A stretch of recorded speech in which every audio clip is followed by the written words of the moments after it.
Ladies and gentlemen, please welcome CEO of Churchill Club, Karen Tucker. Hi, everybody. Welcome.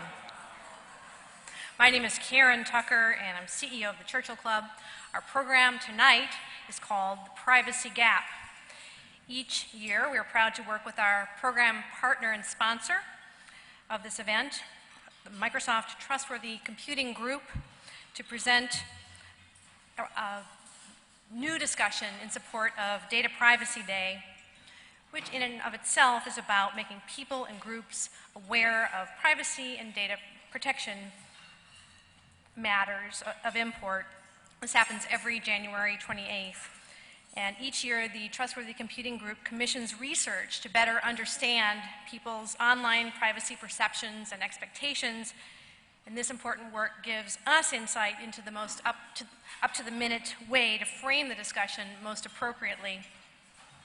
We're privileged to have with us a remarkable group of speakers: Laura Berger, Pam Dixon, Brendon Lynch, John Potter, and our moderator, Chris Kelly. Welcome, and thank you all very much for being here. A brief introduction for our new guests in the audience. Churchill Club is the top independent forum for business and technology discussions in the Bay Area, now in our 28th year. And what drives us every day is to encourage innovation, economic growth, and societal benefit. We do this through the up to 40 programs that we present every year, where like minds can learn and connect with one another. Our next program will be held on January 30th as we take a look at software-defined networking and explore the question, is it the next networking revolution? This is in San Jose at Ericsson. On February 7, we present LiveOps Chairman Maynard Webb in conversation with eBay CEO John Donahoe. They're going to be talking about a new era for work that's also in the South Bay. And on February 11, we're going to be talking about building trust in 2013 with a group of very accomplished, interesting thinkers. And this is at the Four Seasons in Palo Alto. We hope that you will join us for at least some of these programs. If you are tweeting, please use the hashtags Churchill Club and DPD13. You'll find other Twitter codes in your printed program. And finally, the wireless access code is DATA13, D-A-T-A 13. Let me now introduce our conversation leader. We'll then ask the other speakers to self-introduce. Chris Kelly is a very well-known figure in California and especially the Bay Area. As Facebook's first privacy officer, general counsel, and head of global public policy, he helped build the company from its college roots to a service for everyone. After being there for 4 formative years at Facebook, he took leave to run for Attorney General in the state of California. Most recently, he founded the Safer California Foundation, where he works to protect Californians from all forms of criminal exploitation. And he also is an investor and works with web-based startups in particular. Please give your warmest Churchill Club welcome to Chris Kelly. Thank you very much, Karen, and thanks to all of you. I want to start with a couple of stories, and then I'm going to ask a question of you, the audience. A couple of stories, first of all, about the Churchill Club. What a nice introduction, but I was able to reminisce a little bit with my friend Matt Zinn, the general counsel of TiVo, about the first Churchill Club event that I ever went to when I came back to Silicon Valley in 1998, after growing up in San Jose, was the TiVo Replay TV. It was the future of TV. And still today, the future of TV is being developed and poses lots of privacy questions. But also the story of the unnamed chief privacy officer in the room who checked in here and showed up on my Facebook as being nearby. Interesting things for us to think about. And also, what I want to ask of all of you is, we just talked about the ability to tweet and use Twitter hashtags. When you were told to silence your phones, how many of you turned them off? One. So this is what happens these days. There was once an event that I went to with Chris Garvin, the CEO of Motorola, who said at the beginning, he says, I want you to turn your phones on. And that's what's happening these days as we think about privacy and data and the discussions that happen. We have all of these devices that are constantly talking to networks and communicating, and in most cases we want that. But in a lot of cases in all cases we want some control over it. And that's fundamentally what we end up with in this privacy discussion. The question of how to do that effectively is what the topics that we'll run through tonight. So with that, I want to turn to each of the panelists to give a brief introduction of themselves and of a little bit of perspective of what they bring to the app debate and how apps are working and how we more effectively provide privacy knowledge and protection to consumers. So I'll start to my immediate right with John. Thank you, Chris, and thank you, Karen and Churchill Club for having me here. I'm John Potter. A year ago, I founded the Application Developers Alliance. In that year, we've acquired 20,000 individual developer members and 125 companies, ranging from 2-, 3-, and 4-person companies up to Google, RIM, AT&T, CBS Interactive, and folks like that. So we sort of span the spectrum. We have been very, very engaged in the mobile app privacy discussions. We've worked with Pam Dixon and Consumer Action and the ACLU to forge what we think is a middle ground. I think it's, for those of you who are engaged in privacy and watching the Department of Commerce and the NTIA debates, and in many times they're bomb throwing, flame throwing, like crazy stuff. Like, I'm not out of the privacy world. There's some personalities that are really remarkable. And I work with Tim Sparapani, who used to work with Chris at Facebook, and I said, Tim, there's got to be a better way. And we spent several months locked in a room with 3 consumer groups saying, we don't have to be part of that, sort of air war. We can find a coalition of the willing and a middle ground that will both help consumers and promote innovation. And so we've spent many months doing that, and we're really pleased with how that's going. Great. Brendon? Brendon Lynch. I'm Microsoft's Chief Privacy Officer. And thanks to Karen and the Churchill Club, we're very honored to partner on this annual event that we do around Data Privacy Day timeframe. My role at Microsoft is, like many Chief Privacy Officer roles, has accountability and responsibility for a privacy program where we ultimately set and implement policy for the company to ensure that we're upholding key principles around privacy for all of our customers. And also, increasingly, we're working on a lot of innovation areas around privacy, trying to bring forward meaningful controls to both individuals and organizations to better protect their information, as well as doing increasingly a lot more engagement externally, given the breadth of, I think, of the people that would call themselves as stakeholders in the privacy discussion seems to be growing all the time, and Microsoft, with a very diverse portfolio of products and services, seem to come into a lot of these discussions, whether it's online advertising or mobile or cloud computing or anything else that is a hot topic these days. So that's a lot of what I spend my time doing, as well as also looking to the future to see where do we see technology and data going, and how does privacy need to evolve to work well in the future as well. Pam. Hi, I'm Pam Dixon, the Executive Director of the World Privacy Forum. I am basically a geek and really interested in privacy issues as they intersect with how we live in a digital world. I founded the Privacy Forum about 10 years ago because I was incredibly intrigued with some of the issues I had been researching with Richard M. Smith, who some of you may or may not know, a really well-known security and internet guy. So once hooked, I really took the bait and just really became very active in looking at health privacy issues, various identity and biometric issues.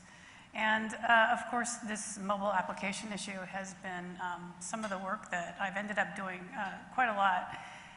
When the Department of Commerce announced that they were going to have this multi-stakeholder process, I actually held a meeting with all of the consumer groups and invited everyone, and we all got in a room and said, this is going to be a disaster because there were no rules. So we tried to formulate some rules of the road, which were written and published and promptly ignored. So we got in the room, and basically it was basically what I would say is this. rage is a really bad way of making public policy. So we were really happy to find a way forward, and we're really interested in finding where the middle ground is in privacy, a place where really, really good policy is made, and that's a very difficult thing to do. And it's actually, surprisingly enough, we've actually published a lot of very critical reports about self-regulation. And typically what's been done in the past is privacy self-regulation has been done only by industry, locked up in a room by themselves. This mobile app privacy initiative is actually the first time where civil society and industry have worked together to find a middle ground. And I think we're all really proud of our efforts and very hopeful. So it's been a really, really good experience. I think a good outcome too. Great. Laura? Hi, I'm Laura Berger. I'm an attorney for the Federal Trade Commission. We actually have a division devoted to privacy, and I'm an attorney there enforcing federal laws to protect consumer privacy. For anyone who may not know, the FTC is an independent agency based in Washington, D.C. I happen to be based out here.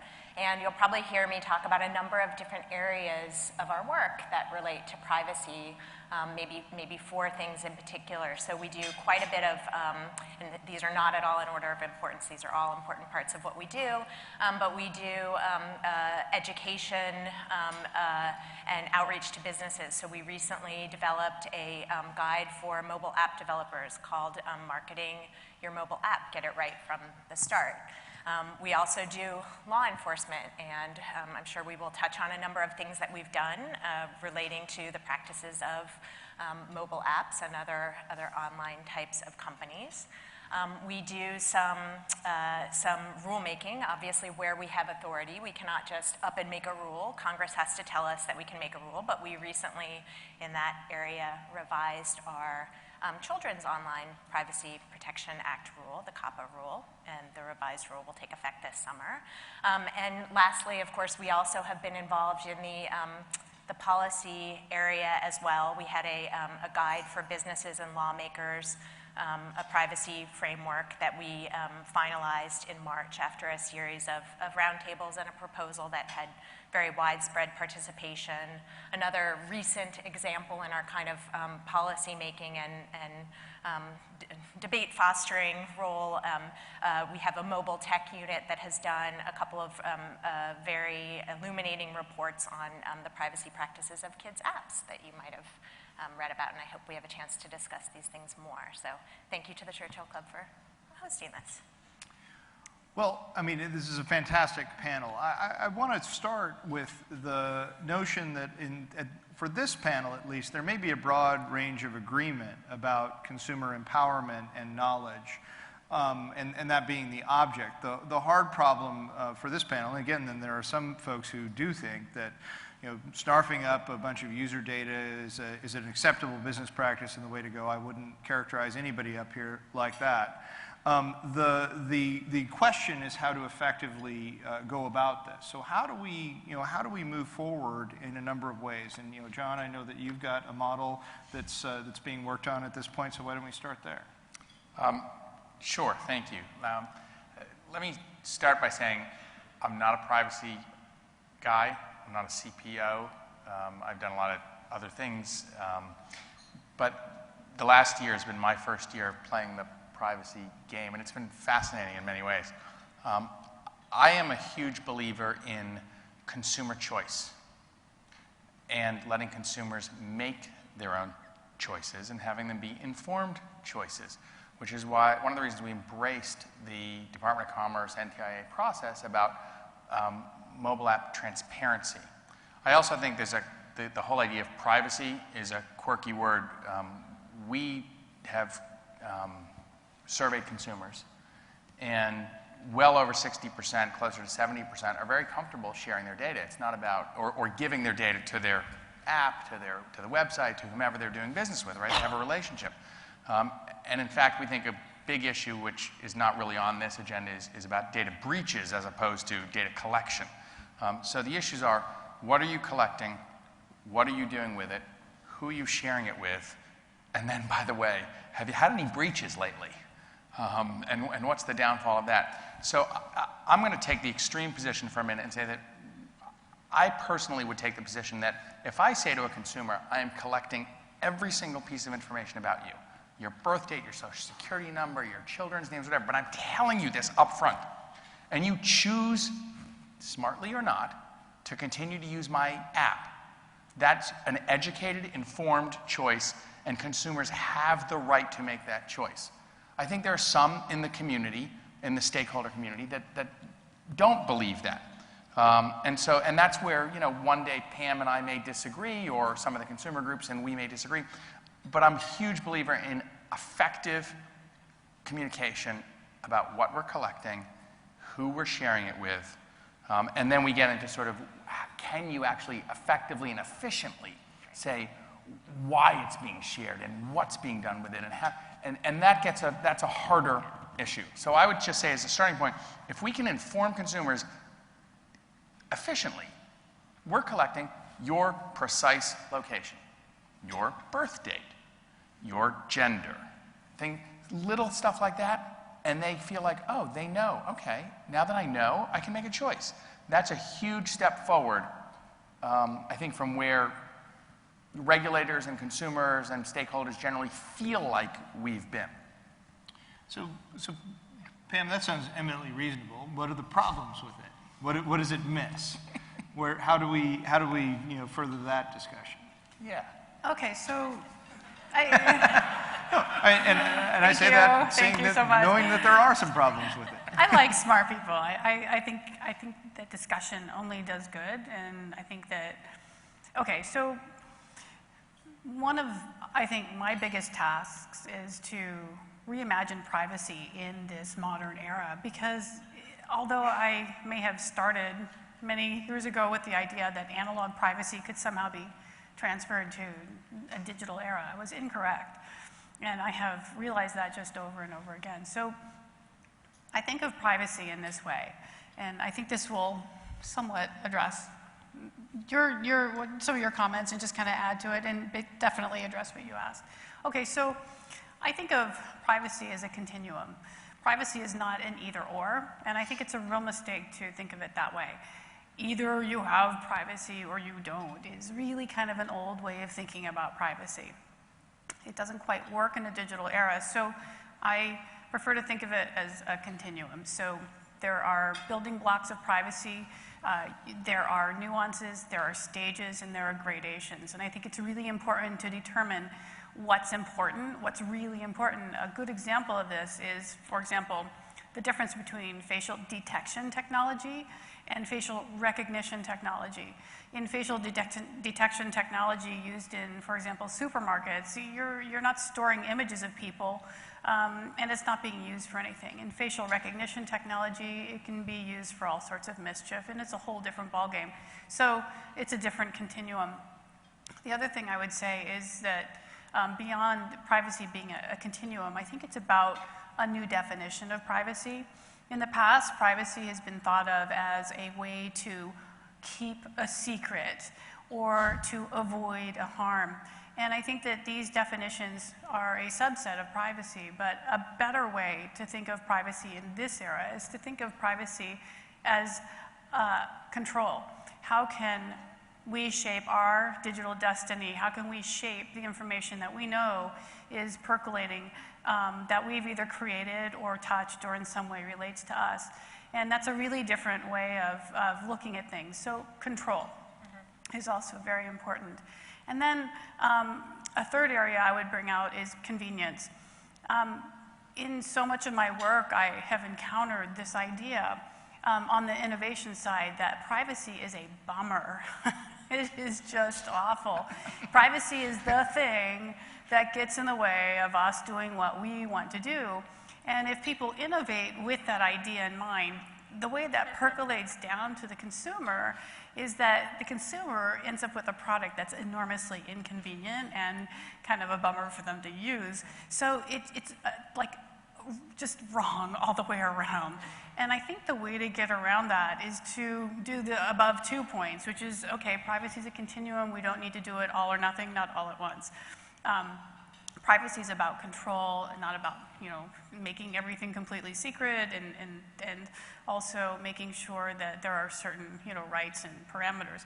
But I think that also to find a way that privacy is something positive and not a barrier, something to compete with, something to view a little differently. The place that I've seen this play out the most is in health privacy. There have been a number of proposals made at the state level that have tried to reduce, for example, privacy given to AIDS patients or to people who have genetic illnesses. And the reason was because privacy was a barrier to the adoption of health information technology. And this is the wrong approach. I think there's a better approach, and that is, okay, here's a challenge. How can we make this more convenient for us and for the patient or consumer? So Brendon, how do you design products that meet those types of goals? How does a large company like Microsoft or smaller companies begin to think about that? Yeah, I will answer that question. Mm-hmm. But I Great. First wanted to come back on just Everybody wants to respond to John. Yeah, exactly. Because John put forward, I think, a very simplistic in some ways, model that consumers should be in control and make every choice. And to some extent, I agree, but to other extents, I don't. And the reason being, there's kind of two reasons. One is that there was a key phrase he used was effective communication. And it's very difficult to do that today. And I don't think consumers really want to spend the time to read the statements. They necessarily, to make those informed decisions. Many consumers just want to move on, get the value of whatever the app is, and just be safe. And so they're really just looking for a level of safety and protection. So there are some things you wouldn't expect to need to have to ask them. For example, you shouldn't have to, an online retailer shouldn't have to ask the consumer, is it okay that I share your delivery address with UPS? Because there's an expectation that that'll just happen. So you could overburden people with with choices. At the other end of the spectrum, offering a choice of, can I use your DNA to discriminate against you for employment reasons? I don't think that's a fair question to ask anybody, and we've got a law that prohibits that sort of thing. So at the other end of the spectrum, there's going to be certain uses where we just don't, sort of have there. But I think that the key is coming back to the spectrum idea a bit. That people are at different levels in terms of how they value privacy, how much time they want to spend doing the reading and making these informed choices. And others just want to be safe, and we need to cater for all of those. The way that we think of it, to tie it back to your question, the bridge, is privacy by design. And what we mean by that is thinking about privacy right from the inception point of a product or service and following it through its development cycle and into production to make sure that it lives up to what we strive for. And that can be a combination of things, which is to make sure that there is effective notice and effective communication about what the product or service does, to make sure that there are meaningful controls. But often it's also a matter of choosing appropriate default settings on behalf of users as well, because some of them, it's pretty clear where they want the default to be and to choose that. And the other thing I'd say while I've got the floor is that this research that Karen mentioned earlier actually illustrated to us, we can share the details, but broadly speaking, there was about 45% of the people we surveyed said they don't feel in control at all about the collection and use of their personal information online. Many of them don't really know how to protect themselves. A lot of them do try and look at privacy statements, but they also are asking friends and family and trying to get advice. And there are a lot of people really struggling with this. But there was an interesting stat as well, which I think is informative for people in the space, which is that people are increasingly taking privacy reputation into account as they're making these trust decisions. And at least they say they are. And I think that's really important to understand too, that trust can be, and privacy as a contributor to trust, can really inform buying decisions or adoption decisions here around the use of technology. So, Laura, you get to see a lot of these situations when things go wrong, when a consumer has a misunderstanding, or when a company has a misunderstanding about what the law may be in these areas. So, talk a little bit about that and the role of enforcement in this process. Right. So before we start to mix it up, this has been fun to watch, but I have to emphasize. Obviously, I'm just speaking as a staff person here, so just giving you my own impressions. So yeah, we do see situations where. I think what we're all agreeing here, not to further usurp your role as moderator, but I think we're all kind of agreeing like the holy grail for this area is really effective consumer choice. I don't know anybody who really says, oh, consumers should not have choice. Like, certain consumers like children may be protected, their parents have to be informed and make choices for them about their privacy, but it is not a popular position to say consumers should not have a choice about sharing their data. We'll leave that role to European regulators. What there is, I think what everyone is very focused on now is figuring out, well, how do we communicate effectively with consumers and enable them to choose effectively in all these new types of environments like a mobile device, and make choices and information available for people who have different levels of interest and attention to give to these issues. So without falling prey to the privacy is a bummer kind of syndrome that Pam described. So I think the same challenge has confronted businesses. I think a lot of them are trying very hard to communicate effectively with consumers, but we do see situations where businesses put key information, what we would call in the context of an unfortunate complaint, naming a company, what we might say they failed to disclose adequately material information that they in fact did put. They think, they showed it to their lawyer or to somebody and they thought, hey, this is in our end user licensing agreement, it's in there, but we took a look at it and said, you really need to think about this from a consumer's perspective, because if a reasonable consumer wouldn't get this information that would have been important to them, that's deceptive. So when we do see quite a wide range of cases like that. So, John, what do you have to say about I actually am going to... that's been offered. So I talked about consumer choice, and Brendon, I think, converted that to consumer control. And I would actually disagree in the following sense. If and again, this is simple, I agree, but for the purposes of a discussion, if I'm building an app and I present you the app and I present you a clear information about what information I am collecting, what data I am collecting, what data I am sharing, that I'm taking it, I am selling it, I'm doing everything with it, and you say yes, that's cool. If you say no, then don't use the app. My point is that choice equals control, sometimes to say yes or no. It doesn't equal a buffet. So one of the interesting issues is, if I collect information and share it and use it for QC, or use it for improving version 2, or use it to sell it to data brokers, or use it to sell it to provide for more relevant advertising. There's a whole variety of reasons why I, as an app developer, might choose to collect information from my users. You, as the user, do not necessarily, some app developers may choose to offer it to you, but do not necessarily have the option of picking which information you're going to allow me to collect and which information you're going to allow me to share for which purposes. And so that I would just say that choice might be just a blanket yes or no. Choice might be a buffet. The key is that you know that you have a choice. And then the hard part becomes what's effective communication. And that's why I go back to, and one of the things we've been working on with the consumer groups is location data. Collect it, yes, no. Share it, yes, no. With whom? Data brokers, Facebook, Pinterest, whatever, your friends. Your friends of friends. Your millions of friends that you met on Napster one day. Right? There's a whole lot of places we can go with that. But how do I effectively communicate that? And I think that's a big challenge.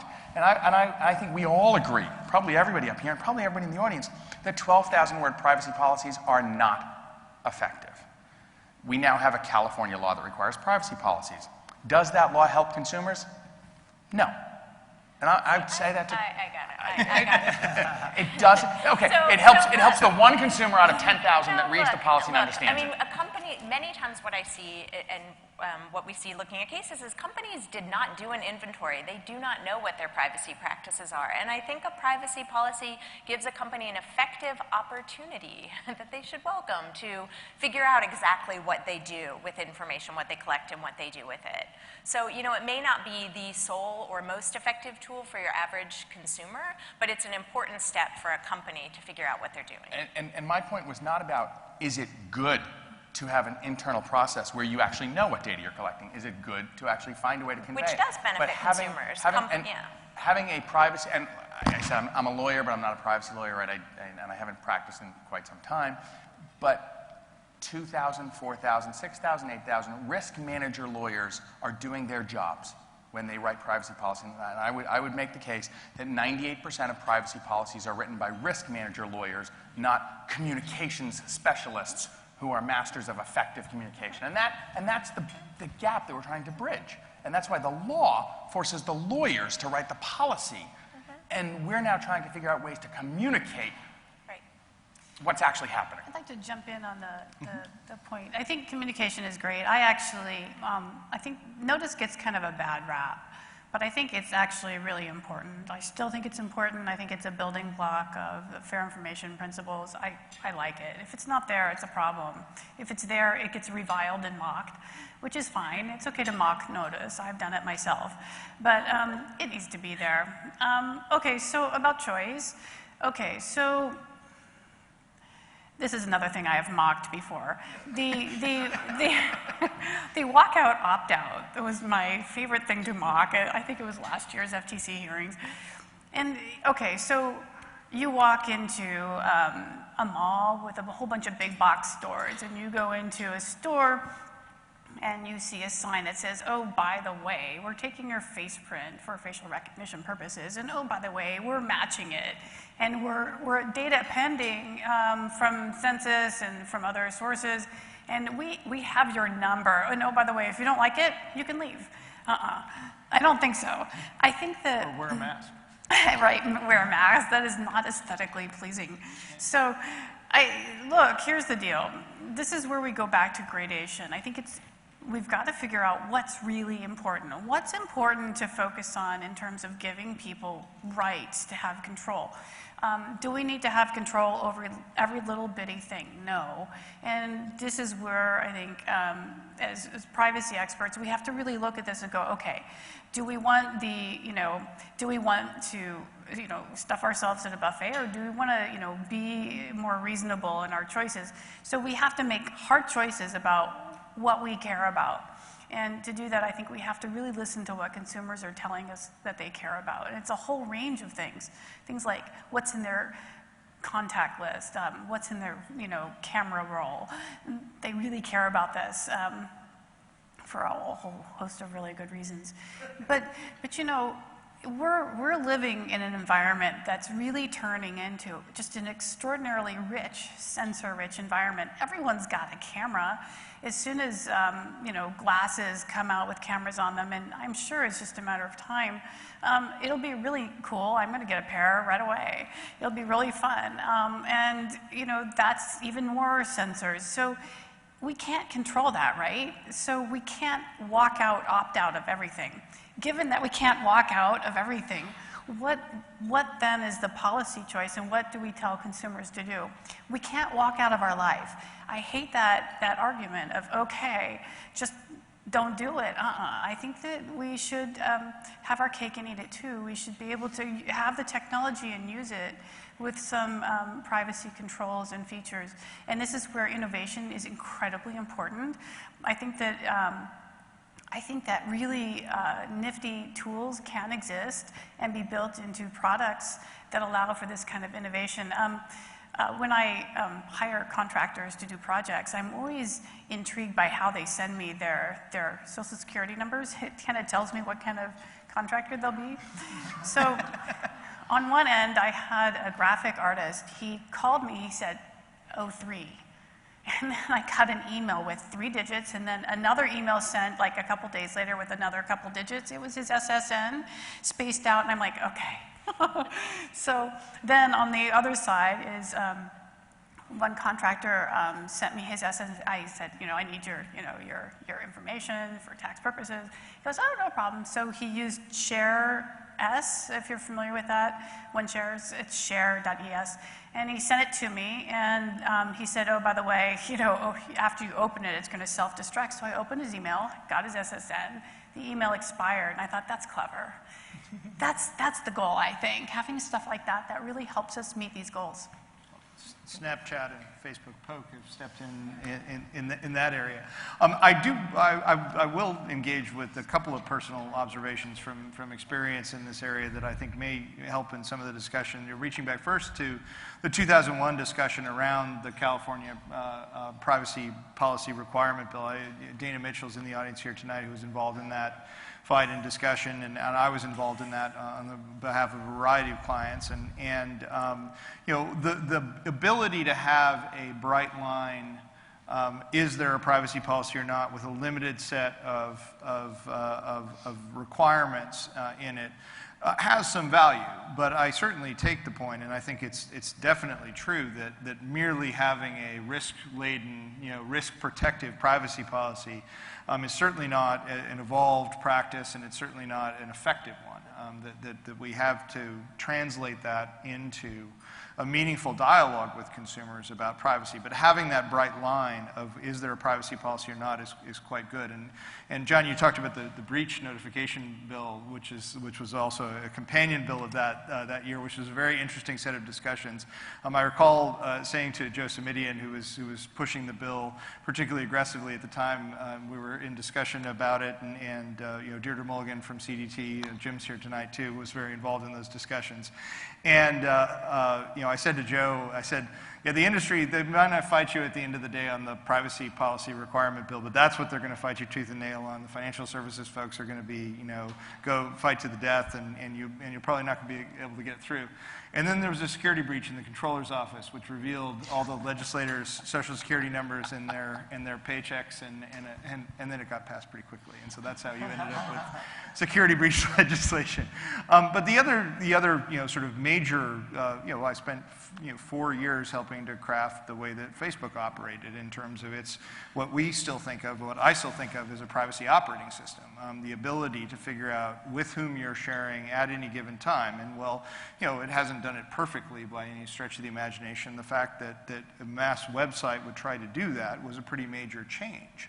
A bunch of the networks, social networks, tried to do this in an effective way, and Facebook was able to build this up over time. And that, again, don't think it's been done perfectly, but the fact that it was done and that Facebook, the privacy turned from a binary, you either put something online, it's crawled, it's in a search engine forever, it's available, that's the way it's going to be, to you can share much more effectively outside of email.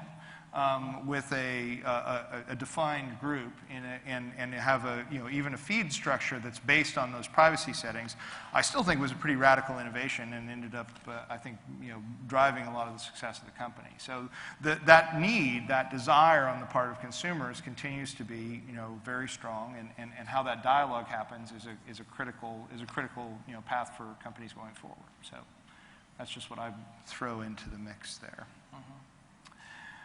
Can I offer a Absolutely, thought? please. Because just to follow on, there's a couple of things where interesting thought. First of all, I will concede that I did conflate choice and control, and another word, consent, is often conflated in this thing too. Choice and consent. Some of what you were describing sounded a bit more like consent, if it's a take it or leave it situation in particular.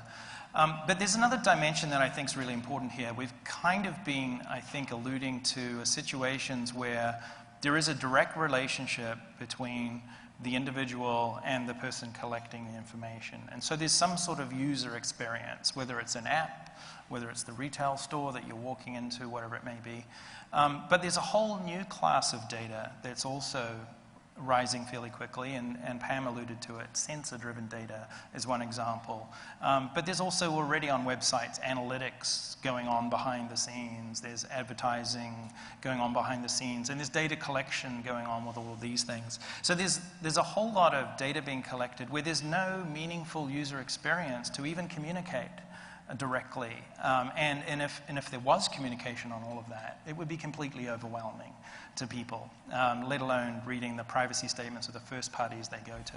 Or even in the retail situation, you know, there's CCTV in a number of public places, and there's a sign that says, you know, something that there's cameras operating in here. But imagine if you had to then also portray what was happening with the information that was being collected through those cameras, and all of a sudden, you'd have privacy statements on billboards everywhere.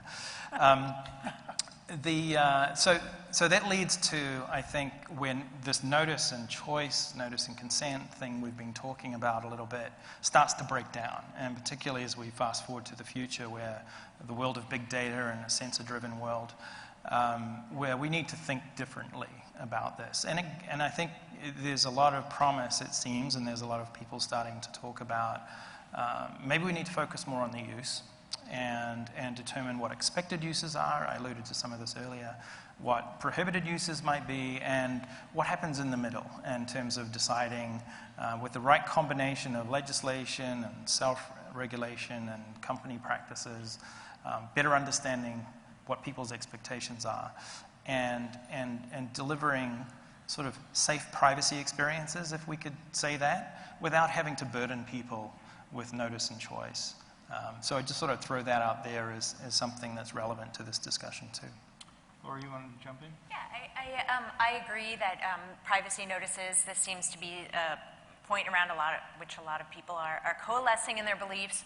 The privacy notices need to be streamlined. You don't have to, as we said in our privacy framework in March of 2012, you don't need to tell people when they order something that you're going to use their mailing address to deliver it to them. So the expected uses, you don't need to burden the privacy policy with those.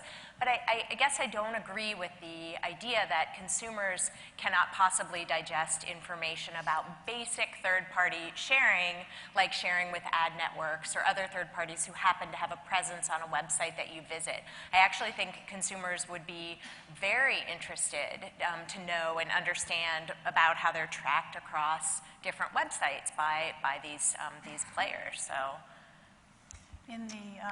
in the mobile, the NTIA document that we've been working on, one of the real difficulties we faced was controlling collection and then controlling use. It was a huge discussion over months. It was really challenging, and I think that there's a real watershed issue, which is third-party use. So basically, if an app is collecting, and I'm just going to focus it on apps because it makes it an easier conversation. If an app is collecting data, let's say it's a flashlight app or night sky app, they're collecting the data and they don't do anything with it. They don't sell it. They're just using it for either quality control or just they're not using it at all.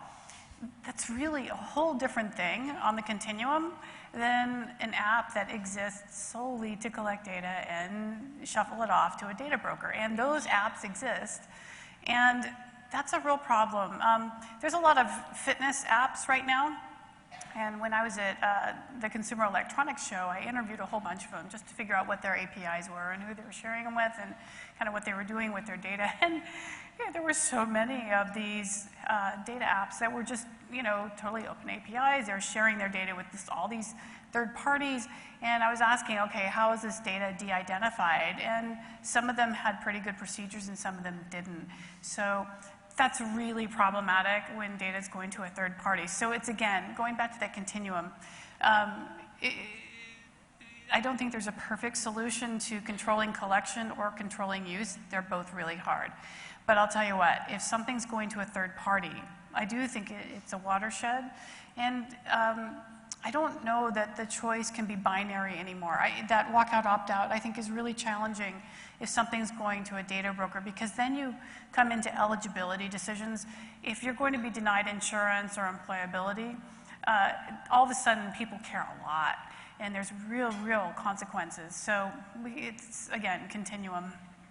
These are challenging issues, and we've grappled internally with the App Developers Alliance and the consumer groups about how to manage them, and then as we sort of have enlarged the circle, grappled with others. And I would say the third-party issue is very interesting. If you're a small developer, you're not building your own ad network, you're not building your own analytics tools, you're outsourcing all of that. In comparison to a Microsoft or a Google or a more multiplexed company which does it internally. So is one worse than the other? No. Is one use different than the other? Not necessarily. Is one sharing with a third party? Absolutely. Is that a judgment? Not necessarily. And so we've grappled with that issue also. And it's hard. To have that plug-in for those networks, there has to be a third-party sharing of information. And I'm not saying there's a right or wrong answer. It's when we've come to a resolution at some interim point, and we're opening, and the discussion is broader. These are just interesting challenges that we're not trying to be judgmental. We're trying to communicate effectively about what's being done with your data. So, and then how do we deal with that sort of bad actor problem? The data snarfing device, app that's just meant to operate. I had the same experience that Pam had in talking with folks at the Consumer Electronics Show. A friend of mine who's very privacy knowledgeable came back, and he had seen a monitoring device for a disease. I'll leave the disease unnamed. I don't want to be too particular at this point, but it it basically said that he quizzed them about what was going to happen with the data, how was it protected, and didn't get a decent answer in the bunch. They hadn't even thought about it. There's still a lot of that out there. How do you deal with that? Enforcement actions are one opportunity, obviously, but how else? Outreach is tremendously important, especially in this app area where developers can be very small, but suddenly reach just a very large number of consumers. So, apps can become popular very quickly, and as John has pointed out, a lot of them are understandably using code that was developed by someone else, and I think a real problem is that they may not know everything that code does, including the information that it's collected and who it's being shared with. And as we highlighted in our Marketing Your Mobile App guidance piece, you are responsible for the code in your app. It doesn't matter that you didn't write it. You're putting your name on it and you're marketing it. And I think your group has been a responsible group for sharing that position. So I think outreach, I don't know what to say about a bad actor who may not be susceptible to outreach, but I think where you have small entities like app developers, outreach is very important. And I also think some of the initiatives that private groups and educational groups are doing to develop more privacy protective code to make those tools available are playing a really invaluable role as well. One of the challenges about working with third parties, I think, came out in the COPPA rules. And one of our concerns about the new COPPA rules was traditionally, and again, Tim, if he was here, or some of you folks are much more deeply knowledgeable. My understanding is the traditional obligations of COPPA applied to people who collected information, and then arguably, who they were sharing it with and things like that. But essentially, it was about information collectors. And a lot of folks had built websites and built apps around creating great content. And they weren't in they didn't understand monetization, they didn't understand taxes, they didn't understand data analytics, they didn't understand how to do it well, optimization issues. So they found a third party. And they were able to use their content to attract small audiences or large audiences. And then with a third party, or multiple third parties, right, they did a revenue share deal. And every month the check showed up, and that's what they know. And they have an indemnification they have a contract that says, you, the third party, you are the information collector. You are responsible for complying with COPPA. I gather the audience, you monetize it, you collect, you follow the law. And that's been a healthy sort of partnership. I think it's fair to say that the commission is now taking a broader view of sort of it takes a village to enforce against each other, and sort of who's responsible for what, and who's if you will, who's on the hook. If you're serving up a partner's code and the partner isn't doing what they're supposed to be doing, who's responsible for it. And I think that's one of our concerns, is that a publisher who is merely a content provider with a door, if you will, with an access point to that data collector, is now responsible if that data collector screws up. And that's a really hard place for me to be.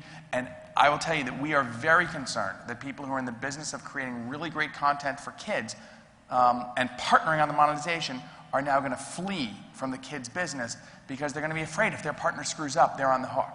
And that's a problem.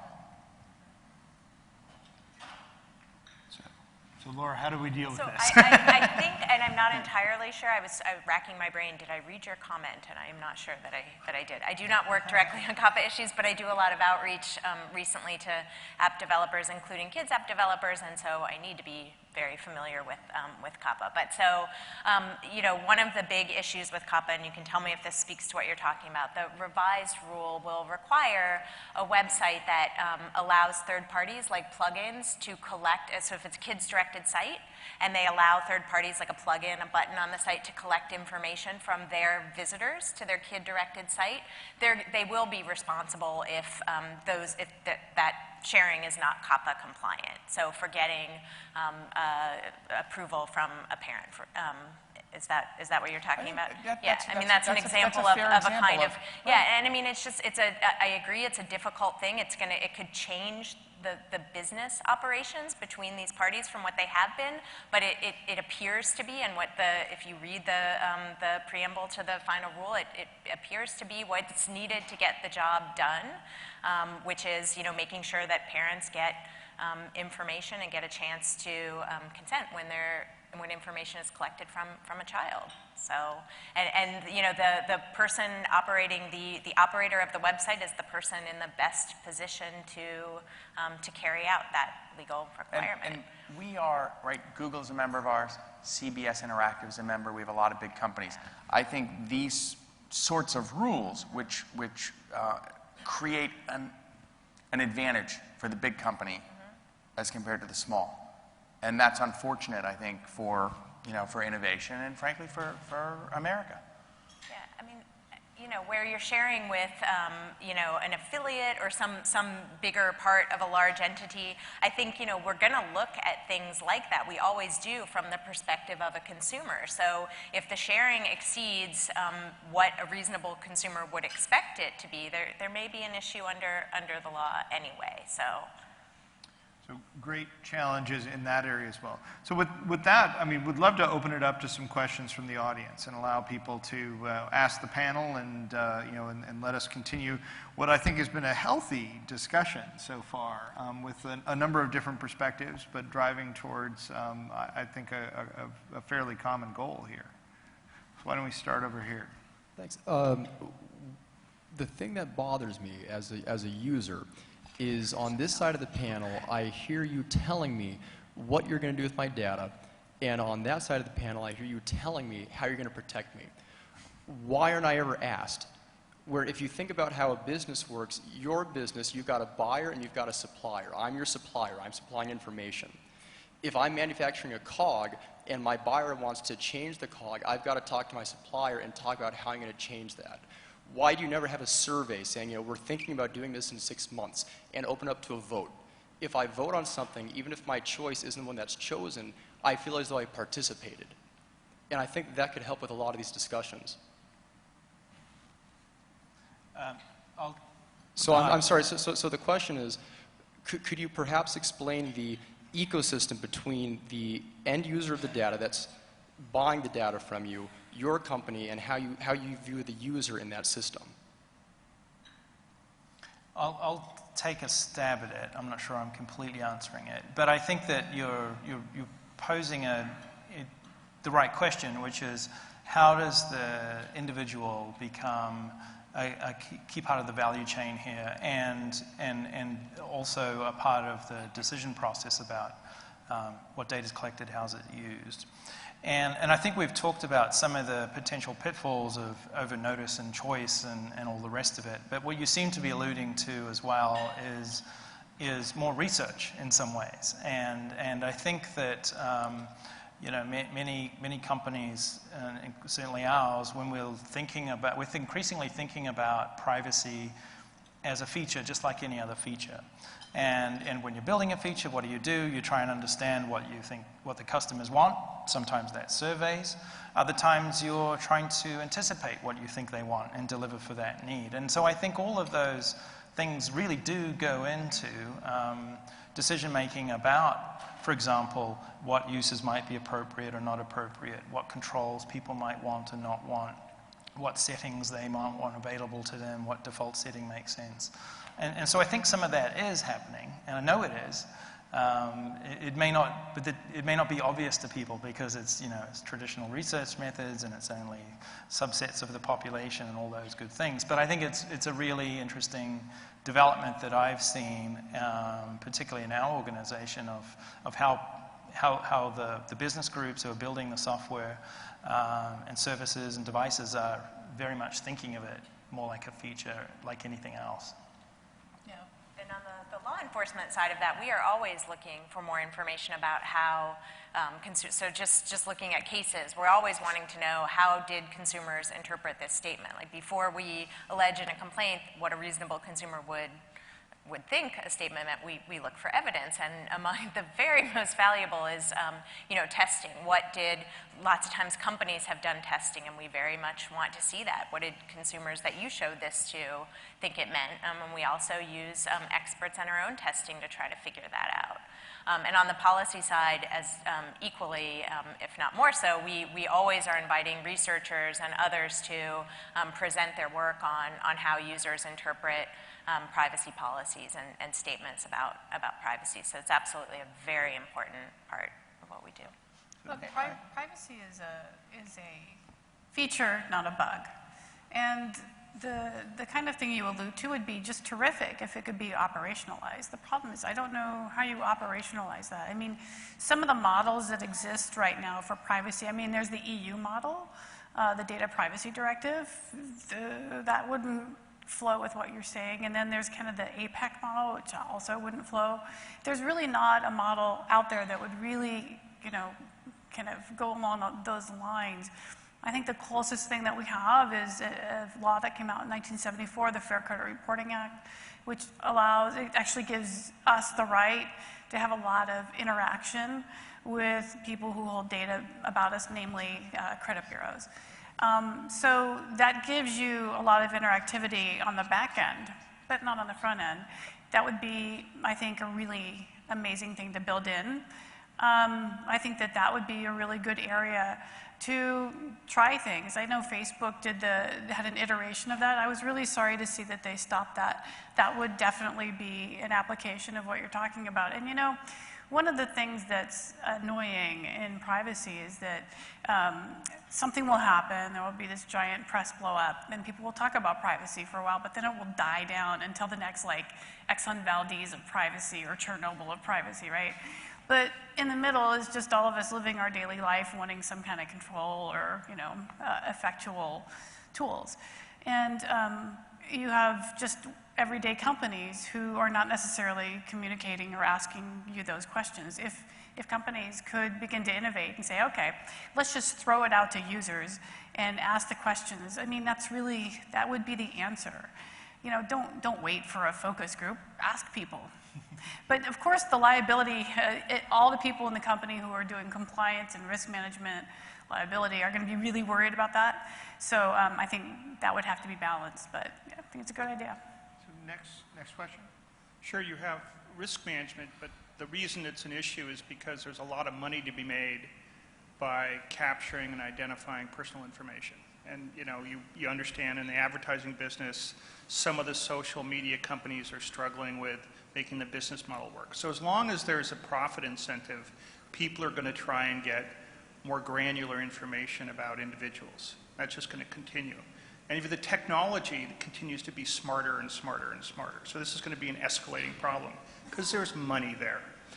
So, when you look at the consumer, I mean, I work for Microsoft, and I'm a fairly educated consumer. But each application or app I download is set up differently. Each device I get, and there are new devices out constantly, is the UI set up differently. Can there be some kind of uniformity in the UI so you can look and find a uniform set of questions about privacy that are in the same place on each device and each application? I want to respond to your first point and then answer your second, and then answer your question. Responding to your first point, I think the reason why we have as many privacy lawyers as we have rather than data use communicators is not because there's a profit motive, it's because there's plaintiffs' lawyers. And because the rule and the FTC has a very fair, I think, getting down to its essence of the FTC's deception rules, it's keep your promises.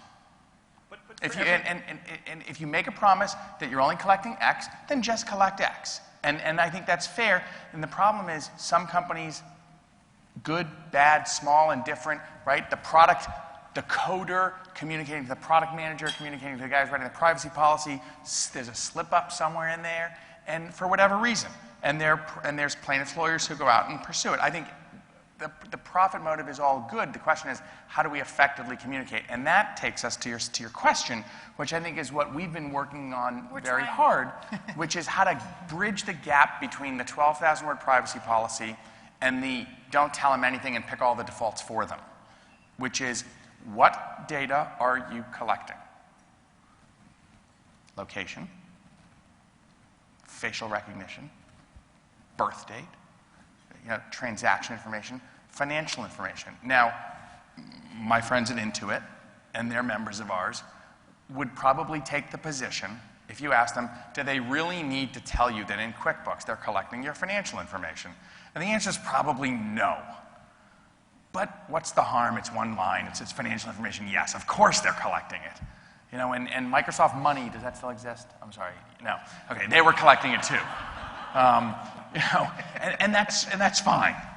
But if we can have 10 or 12 key words like that get you to the essence of what information is being collected, and then 10 or 12 key categories of who you're sharing it with, one of the challenges we've had in this process is, what's a data broker? Literally, we're saying, okay, we're sharing it with advertising networks. Okay, I understand what that means. Most people, if they're going to dig that deep into it, probably know what an ad network is. I'm sharing it for improving the product, right?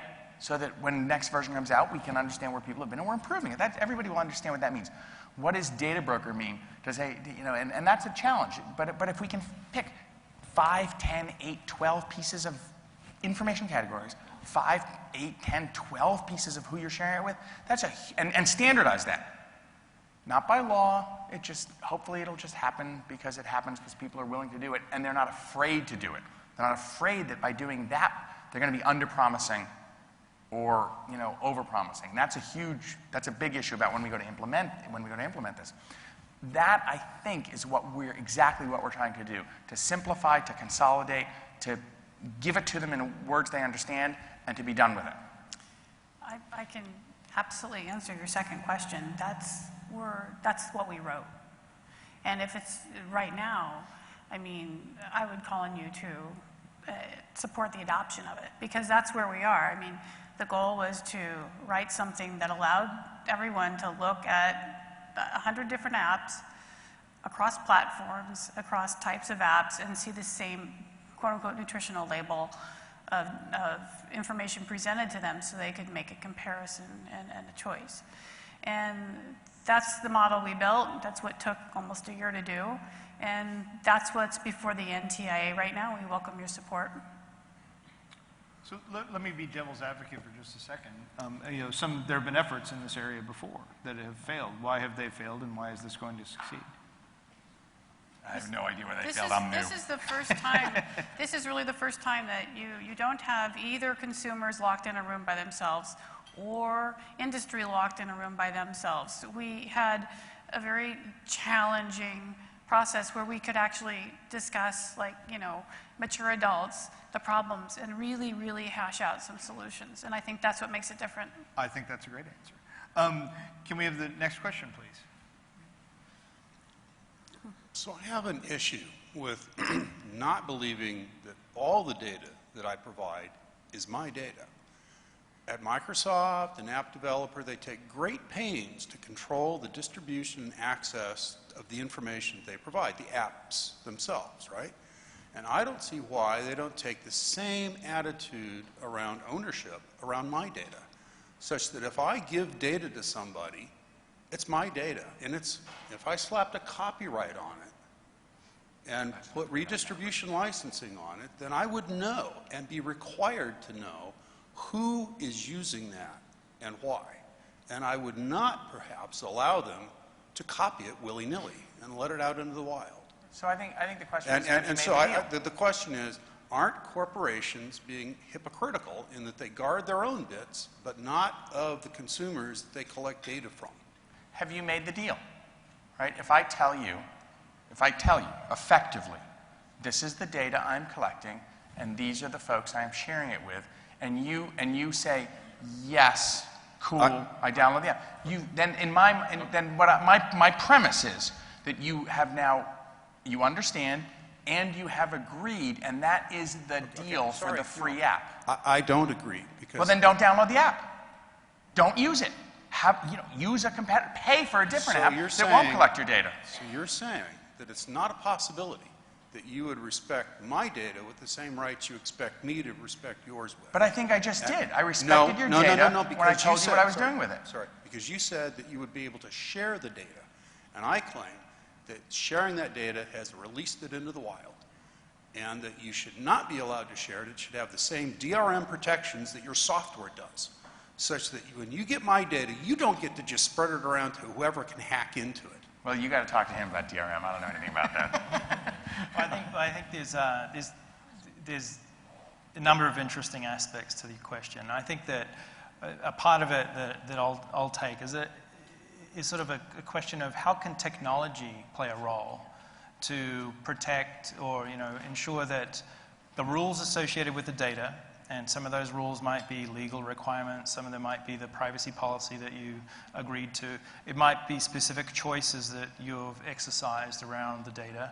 How can technology be used to ensure that throughout the life cycle of that data that those rules are on it and that your rights around that are being protected?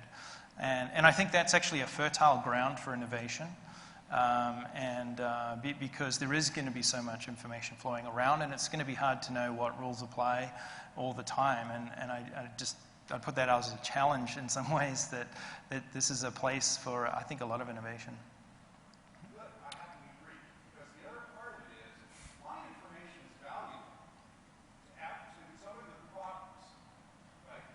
And I don't see why I have to see all that value to some middleware folks who are trying to collect it. Did everybody get the question there? It's like, my information is valuable. Whether I drive this kind of car, watch this kind of show, or whatever, that's information about me, and I should own it. And why can't I have the ability to do a direct to, bicycle supplier, they want to know, they want to pay me to read their advertising? Fine, I'll read their advertising. Or they want to know that I'm interested in that, and so I could put that up on, my social network page and say, pay me if you want to know this about it. Okay? That is actually, I think, the information economy that we need. Yeah, I absolutely control what my information has been created and where it goes and who's using it, and they're paying me if I want them to pay me. Yeah, I think you're getting at there needs to be a value exchange for the use of data, and the individual needs to be receiving value. And I think that's ultimately what is happening with all of these great innovations that are coming along. There may be decisions that people make that they don't think they're getting the value for what they're giving up in the data. I would say one point about the notion of ownership of data. It's not always that absolute, because there may be joint rights in some ways. For example, with a banking relationship, you can't necessarily say to the bank, I'm done with you, delete all my data. They have some other requirements to keep it and things like that. But so ownership can be I think rights might be a different sort of discussion. Can we spend 2 minutes talking about data deletion? Because, no, honestly, this is I don't know. Can we spend only 2 minutes talking about data deletion? It's fascinating to me, and in our discussions with the consumer groups, there was a sort of the point remained in the document, I think might still be in the document, that consumers have the option of data deletion or knowing what their rights are about data deletion. I have a technological question, though. Actually, it wasn't even that much. And it was the most contentious statement in the entire document. All we wrote was this: if the company offers the right to delete, consumers will be informed. This nearly brought everything to a complete halt. And by the way, I wasn't involved in that contentiousness. You know, that I staffed that with somebody else. But my real question is data deletion possible? Is it possible to delete any data? You can make it messy and make it allegedly inaccessible. But is it actually drill through the hard drive and put, I suppose putting a drill through the hard drive, but Akamai's not drilling their servers. There's a continuum of deletion, for sure. How's that? And it's an honest question, right? That's an honest answer. There's a continuum of deletion. Okay. There is. Because it's something that we do need to sort of make sure. I mean, regulators, legislators, and I don't mean regulators. There are some regulators, there clearly are some legislators, who believe that you delete the data by pulling the index card out of the file and throwing it away. And there needs to be an educated technological discussion about is that really even possible, and what does it mean when you sign off from when you no longer use a website and you want to actually back your data out or something. Right. What is capable, what is possible, what does it all mean, and what's the right nomenclature for that process? Right. And what do consumers want out of that? When a consumer says delete, what do they want? And I think that's a really important thing to ascertain in different circumstances. Let's just say that the dialogue on social networks around deactivation, deletion, everything else, has been a robust. There's a press cycle around it about every 12 to 18 months. So it's definitely going to continue. I'm sure about that. I mean, that was one of our numerous counts in the Facebook complaint last year, was that by having a delete button, Facebook was promising users that their photos and videos couldn't be accessed anymore after they deleted or deactivated their accounts. But in fact, with fairly minimal steps, that content could still be accessed by other users. And we felt that that was contrary to what users would expect, and so that delete button became itself a deceptive promise. So I think that is kind of, we would look at it from the user's perspective, like what is their expectation, and has the company made them a promise about it? And that's a situation where technological evolution sort of made that easier over time. Where, yeah. I mean, and if you look at the order that Facebook has to comply with for the next 20 years, it's not that they have to delete information instantaneously. It's that they can't deceive about their ability to delete information. So if they say they can do it instantly and they can't, they're violating the law. But the absolute deletion requirement, if they say they're going to delete information, they've got to be able to do it in a reasonable amount of time, which is that's going to change that capability. I'm sure that was a heavily negotiated point, something I was glad I didn't have to deal with since it happened after I left. So, a lot of privacy policies changed after that. I noticed I did a keyword search on deletion and privacy policies, and just all this new language popped up. Hedging deletion and what it meant. So I think that's still shaking down. Yeah. Okay, next question. Oh, do we have the next? Okay, question. Oh, where's our microphone? I'm sorry, okay, I didn't realize I was up. Hi. I run a company called Anchor Free. We make a very popular privacy app called Hotspot Shield. It's downloaded by about 100 million people around the world. And one thing that we see as an issue in the industry, and I'd love to ask the panel, is it's really easy for people to collect your data, right? If a consumer clicks a like button, that's all they have to do, and their data is collected. But privacy is something that's really hard, right? It's not, the people that are collecting your data, they're just asking you to click a button. The people that are trying to protect your privacy are asking you either to download really heavy software, 50 megs or something from an antivirus provider, or read a really long privacy policy, or even, if it's simplified and effective communication where it's 12 bullet points. 12 bullet points is a lot. If you look, I'm sure there's people in this room that have built products that have been used by a lot of people. When you build product, every little step the user takes, you lose 50, 60% of the users, right? You want the user to take 3 steps, you've lost 70% of your users by that time. So really, people that are collecting your data, our data, know this really well, right? They're effective at building products You click one button, your data's collected, you're done. People that are building privacy solutions, how do we make it that easy? Click one button and your privacy is protected. That's it. But what does it mean to have your privacy protected? One of the things that we've talked about is that different people have different expectations. And it's, and it's going back to the copyright reference, right? Fair use is a transactional analysis based on what the content is, what you're using it for, what the marketplace is, and the four-step, and you could litigate yourself into a hole or write a research paper about it. And many people have. There is no such thing as simple privacy. And I think that's one of the great challenges we face. And so with all due respect, if you want simple privacy, and you want to protect all of your own information, don't download apps, don't use the web, and that is an opt-out that you have as a choice. Oh, okay, so I take your point. What was the name of your app again? I'm sorry, I didn't catch it. I love lighting fires. Oh, okay. Okay, now I can hear you. Okay, so I take your point. And I mean, okay, so I have a PGP key and exactly 2 people have used it, right? That is not exactly, it may be pretty good privacy, but it's also pretty difficult privacy for most people. And I think your point is that, if I'm hearing you correctly, that it ought to be easier, and I agree. I agree. This is the convenience thing I was talking about. Innovation around privacy convenience would be terrific, and I think it's necessary too. And I agree, it's a great goal, but one thing I don't want to lose sight of in all of this discussion is that we are not to the point where everyone has this supposedly overly cumbersome privacy policy. In our recent app survey, of the 400 apps that were surveyed, a small minority had any statements about privacy. And this isn't even just a privacy policy, this is an explanation of their practices in any of the accessible documents. So, like United Airlines. And I bet they have a CPO. Yeah. So next question over here. Sorry.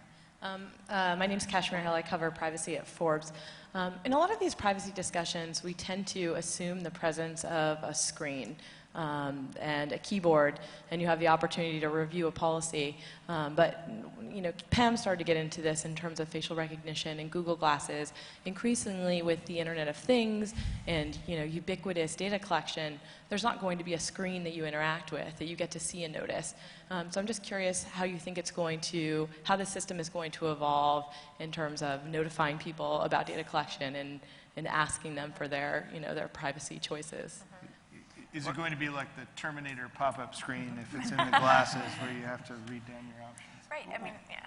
The thing that pops immediately into my mind from my own law enforcement perspective is, if there's this sort of one-way surveillance that's going on, a lot of people are going to be interested in that, not just civil law enforcers, but is the idea of like a material omission. Is there something about the information that's being collected from you as you walk into a store or visit a particular location that if you had known that would have made a difference in your decision to go there?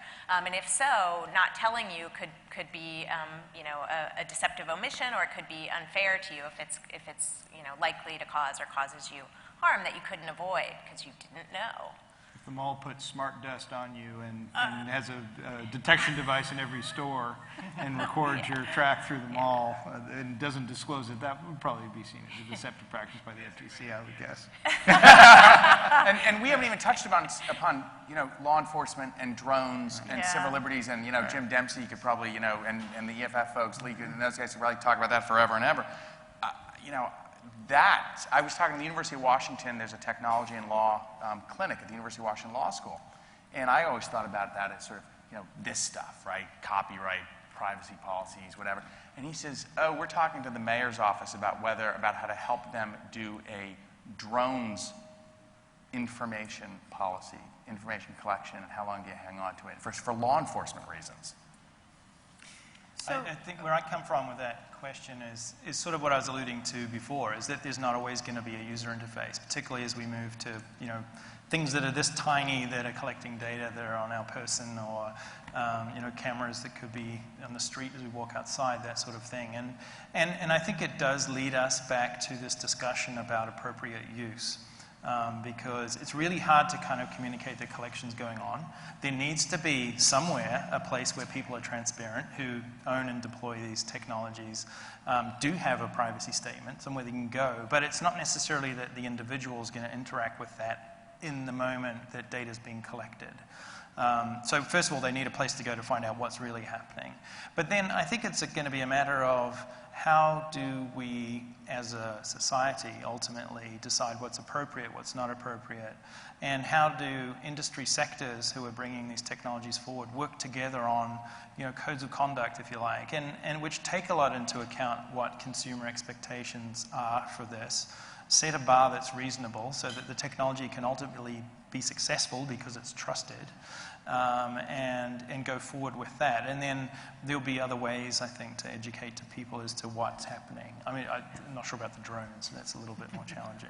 Yeah, I mean, another great analogy that's more in the present day for what you're talking about is data brokers that we mentioned earlier. So just assuming that they're parties that collect information about you, but not from you for marketing purposes, assuming not credit reporting agencies for now. There is no interface between you and these data brokers. So it's a very contemporary problem. How do we educate consumers about what information is being bought and sold about them and for what purposes? And it's this exact challenge of trying to find a place where consumers can go to learn things. And it's one of the things that we raised in our guide for businesses and policymakers report, is suggesting there should be data broker legislation. There needs to be a standard and perhaps access for consumers to, on a sliding scale, the information or types of information that these companies hold about them. So we really support a page at the FTC as a central place on all data brokers. We've said that for years, so we really support that. To answer your question, so there's a really interesting kind of use case, right, in this area. Phil's Coffee, are you familiar with it? Okay, so Phil's Coffee, if you walk in with your smartphone on and with Wi-Fi on, what will happen is that an analytics firm will pull your signals and basically give Phil's statistics on how often you've been there over the course of a year, how many of Phil's locations, I believe there's 6 in the Bay Area, how you visited, and how long you dwell or stay in those locations. So we actually have a forthcoming report. We went up to Phil's and we actually did a whole bunch of consumer interviews about what people thought about this, and they didn't really care, I have to tell you. It was really annoying to me personally. I'm like, wait, no, you've got to care. But the comments were really interesting. People told us, well, actually, we don't mind if Phil does it because they had a relationship with a coffee house, but we don't want anyone else to do this. And the thing that Phil's did that was so interesting is they have a physical sign in their stores that says, by the way, we're using a web analytics firm, go here for more information. If you go there, it's Euclid Elements. And you can opt out. You can just type in your MAC address and you're not in there anymore. You know what? That's good. That's what should be happening. If you can discover your MAC address. They have directions for how to do that. Yeah. It's not the easiest opt-out, but you know what? It's excellent that they're telling people. Yeah. They're telling people in person, they're telling people on the web, and there is an opt-out. There's a whole lot of companies that are doing the same thing in other stores that don't even tell people it's happening and don't offer an opt-out. So I think that's a case of where something is really happening correctly. And that's a web analytics firm. And I just think that this kind of thing will be more ubiquitous in the future. How are we going to deal with all those signs? I don't know. I'd love to see innovation in this area too. Could there be pop-ups on our phone? How annoying would that be? I'm not sure what the answer is, but there has to be a solution somewhere. So I think we have time for one more question. This gentleman's been waiting patiently for a while here. Oh wait, we've got. Okay, I think we can probably fit 2 more in. Okay. I just wanted to make an observation and see what the panel thinks. It seems to me one of the biggest ironies about privacy, especially in e-commerce, is consumers aren't really aware of the value of their data. Those of us in the room here, we're all here for a reason. We know it's an issue. We understand it. But 99% of the world isn't really aware. But it's to the extent that that's true, and this is the response I'd like for you, it seems to me that's changing a little bit. They're beginning to realize that, the value of companies like Foursquare and Facebook, and they're having a better idea that there's not a magic box, there's something going on there, and all they're getting out of it is convenience, which is justifiable to some degree. But if you don't know what something is worth, then you're likely to sell it or give it away for minimal cost, they're free. So now that they're becoming more and more aware, and if you carry that through, I think that's going to cause that information change or that revolution that you guys had talked about earlier. Do you see that happening? Is that kind of, I think it's a positive thing, but do you see the momentum building? The consumers are becoming more frustrated. They think they're not getting the fair value exchange, to use a term you used earlier. I instinctively feel that people are aware, people are expecting a rich value exchange, and if they don't feel they're getting it, they move on to something that does provide them more value. I think so, but I do think there's still people who really don't necessarily know what they're giving up as they use these services, and the research that we did and published today kind of underscores that in a way. People are not really sure what's going on there, and so that's an aspect here where it's hard for people to judge whether they're getting a fair value exchange because they don't know how much value is being derived from the data necessarily. So, yep. Do we have time for one more? We've got time for one more question here. Hi there. A lot of the discussion this evening has been around how privacy needs to evolve in a sort of technologically fueled world. One of the sort of key components to that, I think, is actually what we consider to be personal in the first place. And I'm a European privacy attorney, and so one of the questions that I sort of constantly grapple with for a lot of my clients is whether things like sort of cookie data or IP addresses or mobile device identifiers, whether we consider those things to be personal and whether they are things that are deserving of privacy protection. And I guess my question was, is that the correct way for things to evolve? And if so, how do you deal with those challenges? You want to go first? Or you Yeah, want me to go? I mean, sure.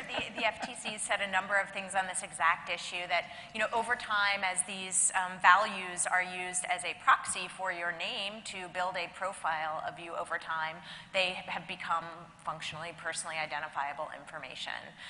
So in the privacy framework I mentioned earlier, we said if data can reasonably be linked to a specific consumer, computer, or other device, it is personally identifiable data. And the recent COPPA revisions, just as another example, incorporated persistent identifiers into the definition of personally identifiable information about kids if it's tracking you across different websites over time. Yeah, I think laws need to define something, and that puts us into in some cases, falsehoods of defining something either as personal or not, and I'd rather think of it as a continuum of, each data element you've got to look at and assess what's the privacy risk associated with this. Because some of these things you can make an argument for or against as to whether they're personal. An IP address is a classic one. Yes, a static IP address that's, could be more easily connected to your identity, that sounds like it's more like personally identifiable information than perhaps a dynamic address that's turned over every few days by an ISP and is not stored in certain ways. So for me, it's more about how do you assess the risk of the privacy risk associated with the data, and do you have commensurate controls in place to protect the privacy of that data, and do you communicate it correctly and all that. And then it also leads you to a discussion of how can I reduce the risk of that data through de-identification techniques and other things to move it down that spectrum from fully identified to fully anonymous, if there is such a thing, to reduce privacy risk while still getting value, still delivering value to the individual, but reducing the risk for the organization as who's the data handler. And so it's a more pragmatic way to perhaps think about it. So if we can just take a second to wrap things up, that would be great. What would be your parting comment, John, for this discussion that we've had tonight? I hope that Can we just thank them for listening? I hope that my machine is never considered personal, but this is hard. At the end of the day, I think that the most important thing, and I think what we've accomplished in the NTIA process, and I got to tell you, when the Department of Commerce first announced this multi-stakeholder consensus-based, bang my head against the wall, get 400 people in the room process, I thought to myself, and I said it to my colleagues, they have no enforcement authority. They have no authorizing statute. This is just doomed to failure. But what it did do was it got But other than that, it got some people to join the coalition of the willing and to say, let's give it a shot. And I think that has been the most inspiring part of this is it got people into a room, and we can make progress. We don't need perfection is the enemy of the good, and sometimes perfection is the enemy of the very good. And to those on one side of the spectrum or the other who demand perfection, it's just not going to happen, especially in privacy. So let's figure out how to make improvements, consistently. Yeah. Brendon? This topic's not going away. I think that we're only at the real beginning of data-driven innovation and the value that data can provide to, for economic value and societal value. And so it's absolutely crucial that we get this right. It is complex. I think the multi-stakeholder type dialogues are really crucial. And the challenge to us all is how do we better understand what people want as these new technologies come forward and try and make it simple. And I don't think that's easy, but that's the goal. Pam? Okay, so this has been a great discussion. Thank you. Thank you, Karen. So I would say continuum. No black and white thinking. It's dangerous. It doesn't work in privacy. Control. It's really important for people to have rights. It's not about secrets anymore. A little bit about secrets, but it's not all about that. It's not about hiding from harms. It's about that a little bit, but it's about control and rights. And then convenience. Privacy is not a bummer. Let's find ways of embracing it as a feature, not a bug. Laura? I'm not going to summarize everything that I've already said earlier. You've been wonderful and patient to listen to us this long. But, we're going to continue to work in the four fronts that I mentioned earlier, are a key part of what we do in the privacy area. And we welcome your feedback. And I do just, say again, there's a lot of really basic work to be done in addition to tackling these tough and cutting-edge issues that we are also focusing on, too. Well, thank you all for joining us tonight. This has been a robust discussion, and I think we've helped move the ball forward in a number of interesting ways on privacy. So thank you very much for having us.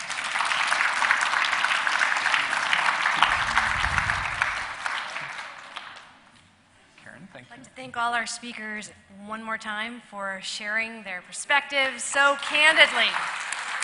Thank you. And we do have for you a Churchill Club t-shirt, much coveted, speakers only, as a small token of our appreciation. You can wear it at the gym. You can wear it just about anywhere. And thanks again to our program partner and sponsor, Microsoft.